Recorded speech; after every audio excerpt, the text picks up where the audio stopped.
আপনারাই দুর্নীতির বাঁক জঞ্জাল জল দিয়ে মানুষকে অসুস্থ করেছেন। আপনারাই এই জঞ্জাল তৈরি করেছেন। পিছনের স্কুল এই একটা জায়গায় নয়, সবকটা জায়গাতে আপনারাই দুর্নীতি করে রোগ জীবাণু ছড়াচ্ছেন। আর আপনি গিয়ে একদিনের জন্য বাচ্চাদের স্বাস্থ্য চেক করছেন। এটা কি তাদের অপমান নয়? কি মজার ঘটনা! যারা রোগ জীবাণু বাড়াচ্ছে, রাস্তাঘাট নোংরা রেখে তারাই নাকি চিকিৎসা করছে।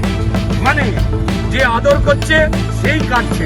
তাই আজকে নববর্ষের আমাদের পুলিশরা শপথ, আমাদের মনীষীরা যে যে স্বপ্ন দেখেছিলেন, যে সোনার বাংলার স্বপ্ন দেখেছিলেন, সেটা বিদ্যাসাগর বলুন, দেশবন্ধু চিত্তরঞ্জন, শরৎচন্দ্র, বঙ্কিমচন্দ্র, অরবিন্দ, নেতাজি, রবীন্দ্রনাথ, নজরুল, যারাই এমনকি আমাদের হাওড়ার গর্ব প্রয়াত সাহিত্যিক শঙ্কর বলুন, বা অভিনেতা তুলসী চক্রবর্তী বলুন, বা আরো যারা মনীষীরা রয়েছেন বাংলা জুড়ে বা আমাদের হাওড়া থেকে, তারা তো এই স্বপ্ন দেখেননি।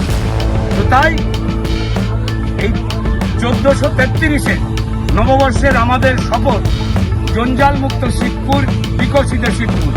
আর সেই জঞ্জাল, পার্থিব জঞ্জাল হোক যেগুলো এখানে পড়ে রয়েছে, বা জীবন্ত জঞ্জাল যারা মানুষের জীবনকে আস্তাকুর বানাবার চেষ্টা করছে। সবাইকে শুভ নববর্ষ। দুর্ভাগ্যজনক হয়ে গেলেও এটা শিবপুরের পরিবেশ পরিস্থিতি, আমাদের এইভাবেই বেঁচে থাকতে হয়, এইভাবেই সব উৎসব পালন করতে হয়, যা অচিরেই বন্ধ হবে। এই তৃণমূলের যে অসভ্যতামি চলছে, যে লুট চলছে, যে অরাজকতা চলছে, জনজীবনকে যেভাবে তারা ব্যাহত করে দিচ্ছে, যা চলছে সেই পদ্ধতি, এটাই বলবার। ভাই আপনারা থেমে যাচ্ছেন কি?